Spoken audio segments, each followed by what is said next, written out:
alay na.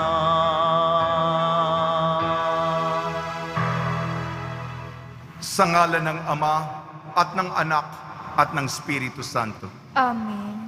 Ang pagpapala ng ating Panginoong Kristo, ang pag-ibig ng Diyos Ama, at ang pakikipagkaisa ng Espiritu Santo naway sumainyong lahat. At sumaiyo rin. Aminin natin ang ating mga kasalanan upang tayo maging marapat gumanap sa banal na pagdiriwang. Inaamin ko Sa makapangyarihang Diyos at sa inyo mga kapatid, naluba akong nagkasala sa isip, sa salita at sa gawa at sa aking pagkukulang.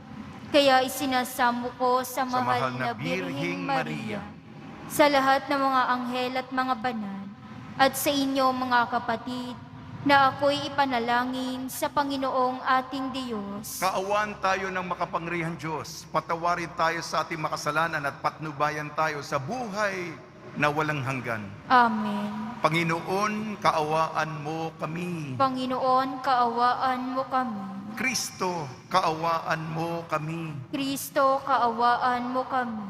Panginoon, kaawaan mo kami.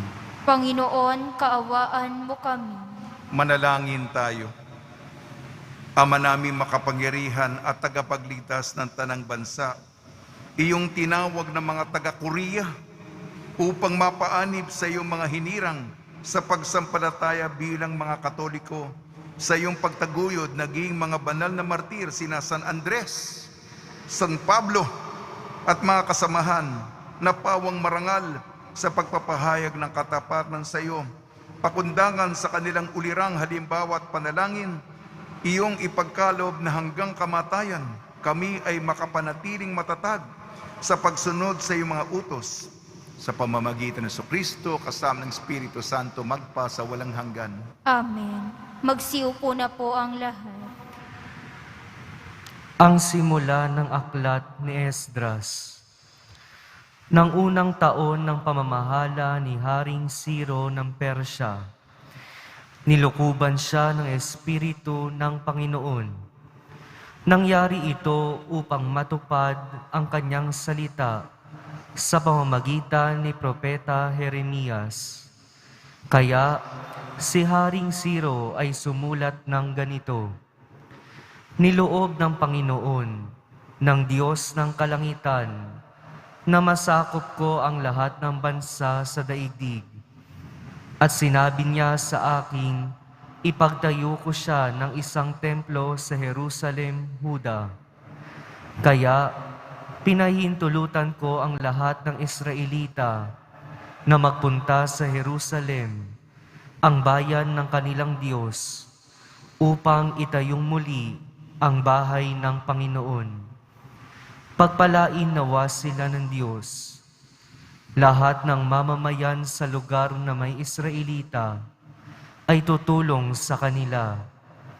Bigyan sila ng mga pilak, ginto, at iba pang kailangan, tulad ng mga hayop at mamahaling kasangkapan, bukod sa kusang handog para sa templo ng Panginoon.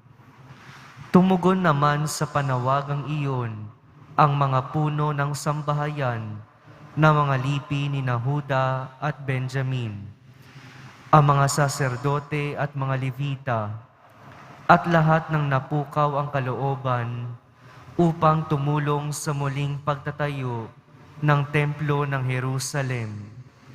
At sila'y tinulungan ng mga mamamayan sa lupaing tinitirhan nila. Binigyan sila ng mga pilak at ginto. Binigyan din sila ng hayop at mamahaling kasangkapan, bukod sa kusang handog nila. Ang salita ng Diyos. Salamat sa Diyos. Gawa ng Diyos ay dakila, kaya tayo'y natutuwa. Gawa ng Diyos ay dakila, kaya tayo'y natutuwa.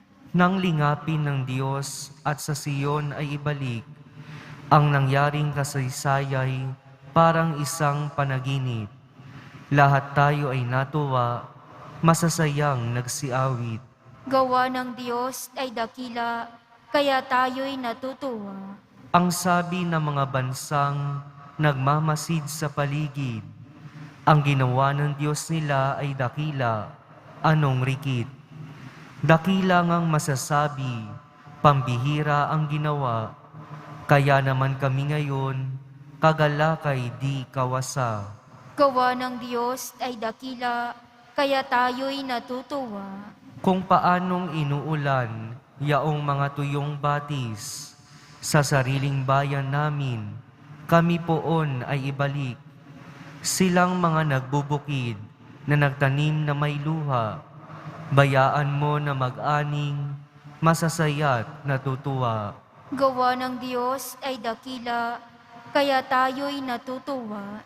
Yaong mga nagsihayong dalay binhit na nanangis, ay aawit na may galak, dalay ani pagbalik. Gawa ng Diyos ay dakila, kaya tayo'y natutuwa. Magsitayo po ang lahat.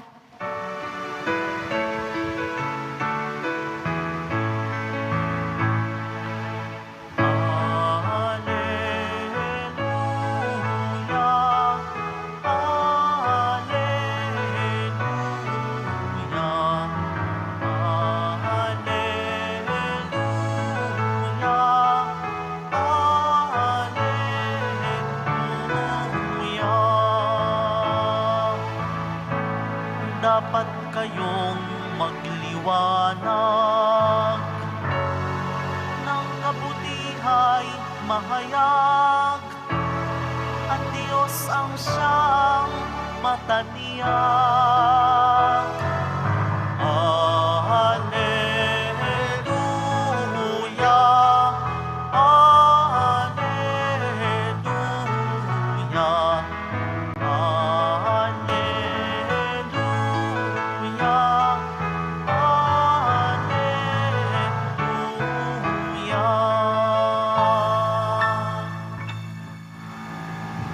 Sumainyo ang Panginoon.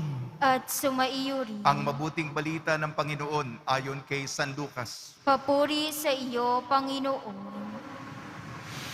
Noong panahon yun, sinabi ni Jesus sa mga tao, walang taong nagsisindi ng ilaw at pagkatapos ay tatakluban ng banga o ilalagay kaya sa ilalim ng higaan.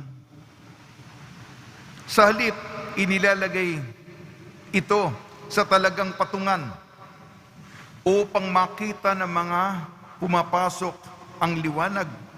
Walang nagtatago na hindi malalantad at walang lihim na hindi malalaman at mabubunyag. Kaya pagbutihin ninyo ang inyong pakikinig, sapagkat ang mayroon ay bibigyan pa, ngunit ang wala ay aalisan, pati ang inaakala niyang nasa kanya. Ang mabuting balita ng Panginoon. Pinupuri ka namin, Panginoong Hesukristo. Magsiupo na po ang lahat. Sa simula ng panibagong linggo, binabati po namin kayo sa pagpapala, pagbibindisyon, pagbibiyaya, pagkakaloob ng napakaraming grasya mula sa ating butihing Panginoong Hesukristo. Pagnilayan po natin ang ating mga pagbasa. Ating unang pagbasa, tayo po'y bumabalik sa lumang tipan. Ito'y sa aklat ni Esdra. Panibagong kabanata po tayo, bumabalik po tayo sa lumang tipan. Ano naman ang nilalaman ng aklat ni Esdra? Sapagkat konting kasaysayan lamang po. Matagal na pong nabihag. Matagal na pong nasa kaptibidad. Matagal na pong natapon sa Babylonia ang bayan ng Israel. Wala po sila sa kanilang tahanan. Wala po sila sa kanilang sariling bayan. Kaya malungkot na malungkot. Ngunit nagbago ang kapalaran. Merong isang bagong pinuno na ginamit ang Panginoon. At itong pinuno, meron siyang dekreto. Israel, makababalik ka na sa iyong pinanggalingan, sa iyong bayan.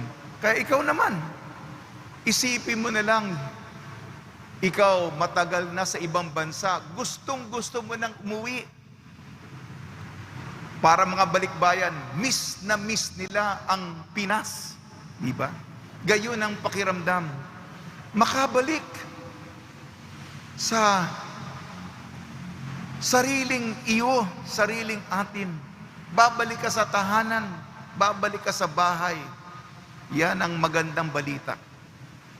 Sa ating ebanghelyo po ayon kay San Lucas, ang ilaw po, kung nagsisindi po tayo ng kandila, hindi po ito natin tinatago. May pantakip o inilalagay na nito sa ilalim ng kama o higaan. Masusunog yung higaan. Imbis, kaya nga nag-iilaw ka. Nagsisindi ka ng kandila para maliwanagan ang lahat. Para makita natin ang dapat nating makita kung may gagawin tayo. Hindi po ba? Kaya nga, maging ilaw tayo. Huwag mong itago yung talento mo. Kung ibinabaon mo, ang talento mo, binigay sa Diyos yun, pati yun, di ba merong isa pang talinhaga? O kunin yan, ibigay doon sa mas mabunga, mas malaki ang produksyon. Yan ang pananaw ng Panginoon. Kaya tayo, binigay tayong mga katangian. Pausbungin natin, paundarin natin, paganahin natin, paandarin natin, upang marami pa ang maakit sa Panginoon. Yan po ang ilang pagninilay sa tulong po ni Maria, ni San Jose. Nawa po, maging ilaw po tayo. Ang talentong ibinigay ng Panginoon, alagaan natin at pausbungin.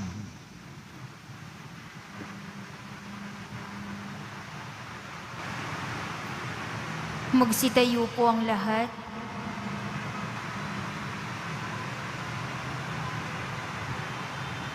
Minamahal ko mga kapatid, manalangin tayo sa Diyos Ama upang magdulot sa lahat ng pag-asa at kapayapaan ng liwanag ng Kanyang anak na si Jesucristo. Tugon po natin, luwalhatian ka nawa ng aming buhay, O Panginoon. Luwalhatian ka nawa ng aming buhay, O Panginoon. Ang bayan ng Diyos, naway maging isang tulad ng dakilang ilaw na nagliliwanag sa kadiliman sa pamamagitan ng kanilang pagtatatag ng isang higit na mabuting daigdig. Manalangin tayo. Luwalhatian ka nawa ng aming buhay, O Panginoon. Ang mga pinuno ng mga bansa naway makapagdala ng sinag ng pag-asa sa mga nagdurusa sa pamamagitan ng pagbibigay ng katarungan sa mga inaapi at dangal sa bawat tao. Manalangin tayo. Luwalhatian ka nawa ng aming buhay, O Panginoon. Ang mga magulang naway maging tulad ng liwanag sa taluktok ng bundok na gumagabay sa kanilang mga anak sa pag-ibig ng Diyos sa pamamagitan ng kanilang huwarang buhay. Manalangin tayo.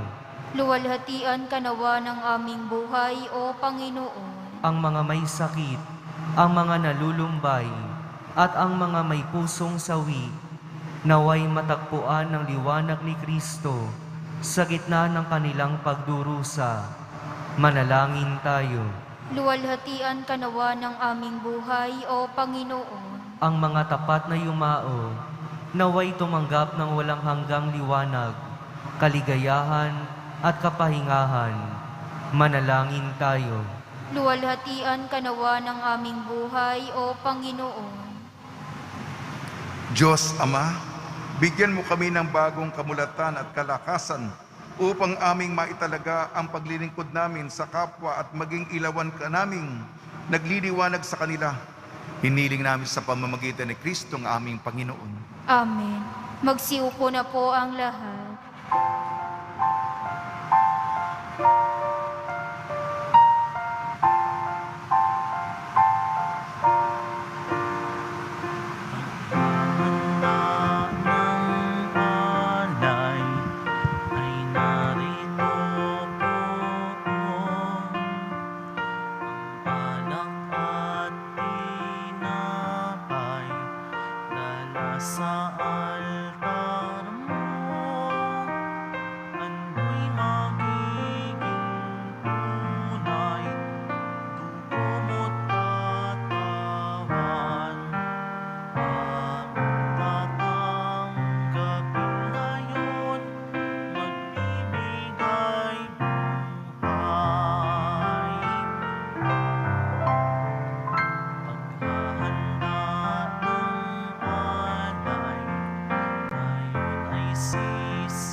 Manalangin kayo mga kapatid upang ang ating paghahain ay kalugdan ng Diyos amang makapangyarihan. Tanggapin nawa ng Panginoon itong paghahain sa iyong mga kamay, sa kapurihan niya at karangalan sa ating kapakinabangan at sa buong sambayanan niyang banal.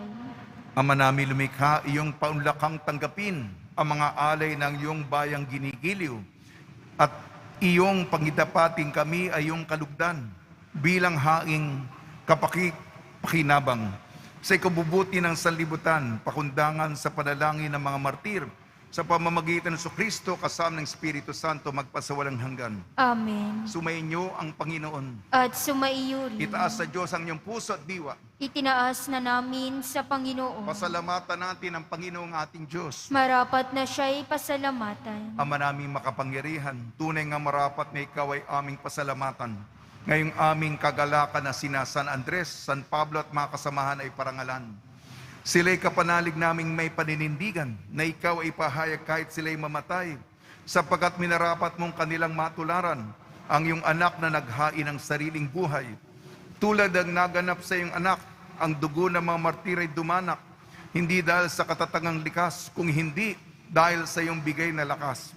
Kaya kaysa ng manghel na nagsisiawit ng papuri sa iyo, nang walang humpay sa kalangitan kami nagbubunyi sa iyong kadakilaan. Santo, Santo, Santo, Panginoong Diyos ng mga hukbo, napupuno ang langit at lupa ng kadakilaan mo, o sana sa kaitaasan. Pinagpala ang naparirito sa ngalan ng Panginoon, o sana sa kaitaasan. Magsiluhod po ang lahat. Ama naming banal, ikaw ang bukal ng tanang kabanalan. Kaya sa pamamagitan ng Espiritu, gawin mong banal ang mga kaloob na ito upang para sa amin maging katawan at dugo ng aming Panginoong Jesucristo. Bago niya pinagtiis ang kusang loob na maging handog, hinawakan niya ang tinapay. Pinasalamatan kanya. Pinaghati-hati niya yon.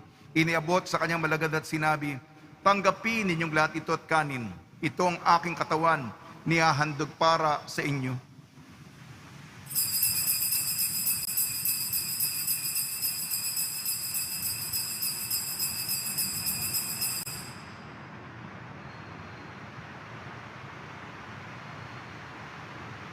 Gayun din naman nung matapos ang hapunan, hinawakan niya ang kalis, muli kanyang pinasalamatan.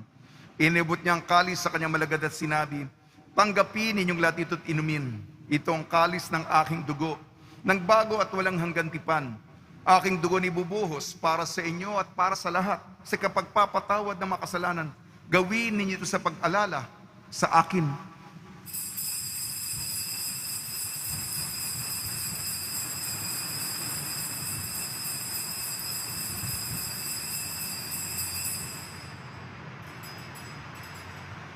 Magsitayo po ang lahat.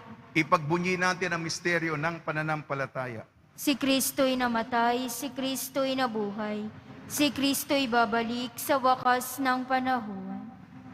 Ama, ginagawa namin ngayon ang pag-alala sa pagkamatay at muling pagkabuhay ng iyong anak. Kaya't iniaalay namin sa iyong tinapay na nagbibigay buhay at ang kalis na nagkakaloob ng kaligtasan. Kami nagpapasalamat dahil kami minarapat na tumayo sa harap mo para maglingkod sa iyo. Isinasamo namin kami magsasalo-salo sa katawan at dugo ni Kristo ay mabuklod sa pagkakaisa sa pamamagitan ng Espiritu Santo. Ama, lingapi may simbahang laganap sa buong daigdig. Puspusin mo kami sa pag-ibig kaysa ni Francisco na aming Papa, ni Jose na aming Obispo at ng Tanang Kaparian. Alalahanin mo rin ang mga kapatid namin na himlay na may pag-asang sila'y muling mabubuhay. Gayon din ang lahat na mapumanaw. Ipagdasal po natin ngayon ang lahat ng mga yumao sa kapanahunan ng pandemya. Kaawan mo sila at patuloyin sa iyong kaliwanagan. Kaawan mo at paidapating kami lahat na makasalo sa iyong buhay na walang wakas kaysa ng mahal na Birheng Maria na Ina ng Diyos, Nuestra Señora de la Buena Hora, ng kabiyak na puso niyang si San Jose, kaysa ng mga apostol, San Andres Kim Taejong, San Pablo Chong Hasang, mga Koreanong martir, San Aloysius Gonzaga, San Sebastian, San Lazaro, San Roque, San Juan Bautista at ng lahat ng mabanal na namuhay dito sa daigdig ng kalugod-lugod sa iyo. May pagdiwang nawa namin ng pagpupuri sa ikararangal mo sa pamamagitan ng anak na aming Panginoong Hesukristo. Sa pamamagitan ni Kristo, kasama niya at sa Kanya, ang lahat ng parangal at papuri ay sa iyo, Diyos amang makapangyarihan kasama ng Espiritu Santo, magpa sa walang hanggan. Amen. Sa tagubili na nakakagaling na utos at turo ni Hesukristo na Panginoon natin na Diyos, ipahayag natin ng lakas loob. Ama namin, sumasalangit ka, sambahin ang ngalan mo. Mapasa amin ang kaharian mo. Sundin ang loob mo dito sa lupa para nang sa langit. Bigyan mo kami ngayon ng aming kakanin sa araw-araw at patawarin mo kami sa aming mga sala para ng pagpapatawad namin sa nagkakasala sa amin. At huwag mo kaming ipahintulot sa tukso at iadya mo kami sa lahat ng masama. Hiniling namin kami iadya sa lahat ng masama, pagkalooban ng kapayapaan araw-araw, iligtas sa kasalanan at ilayo sa lahat ng kapahamakan. Samantalang aming pinananabikan ang dakilang araw ng pagpapahayag ng tagapagligtas naming si Hesukristo. Sapagkat iyo ang kaharian at ang kapangyarihan at ang kapurihan magpakailanman. Amen. Panginoon Hesukristo, sinabi mo sa iyong apostol, kapayapaan ang iniiwan ko sa inyo, ang aking kapayapaan ang ibinibigay ko sa inyo. Tungyan mo ang aming pananampalataya at huwag ang aming mapagkakasala. At pagkalooban mo kami ng kapayapaan at pagkakaisayin sa iyong kalooban, kasama ng Espiritu Santo, magpasawalang hanggan. Amen. Mga kapatid, mga kaibigan, suminyo po ang kapayapaan ng ating Panginoon. At sumaiyo rin. Magbigayan po tayo ng kapayapaan sa isa't isa. Kordero ng Diyos na nag-aalis ng mga kasalanan ng sanlibutan, maawa ka sa amin. Kordero ng Diyos na nag-aalis ng mga kasalanan ng sanlibutan, maawa ka sa amin. Kordero ng Diyos na nag-aalis ng mga kasalanan ng sanlibutan, ipagkaloob mo sa amin ang kapayapaan. Magsiluhod po ang lahat. Ito ang kordero ng Diyos, ito nagalis ng kasalanan ng sanlibutan, mapalad ang mga inayayahan sa kanyang piging. Panginoon, hindi ako karapat-dapat na magpatuloy sa iyo, ngunit sa isang salita mo lamang ay gagaling na ako.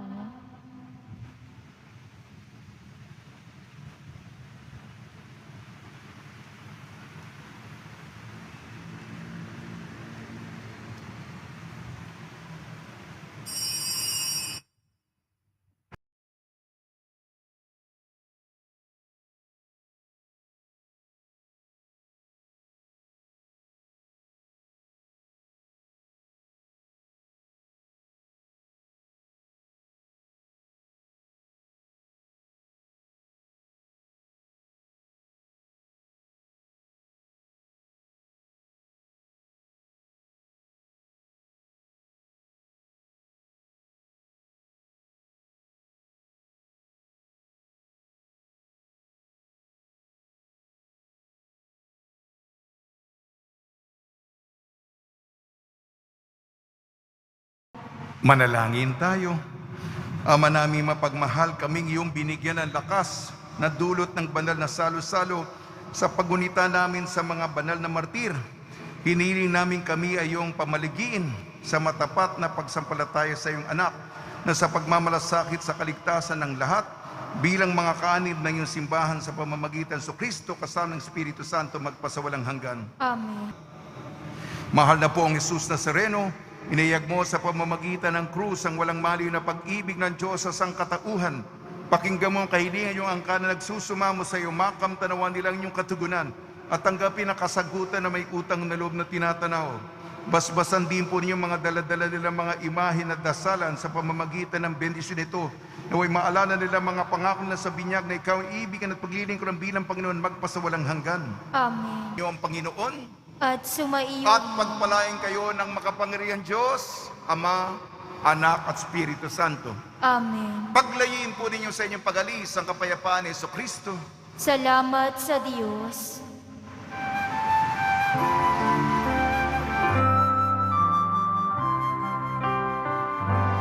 Nuestro Padre Jesus Nazareno, sinasamba ka namin.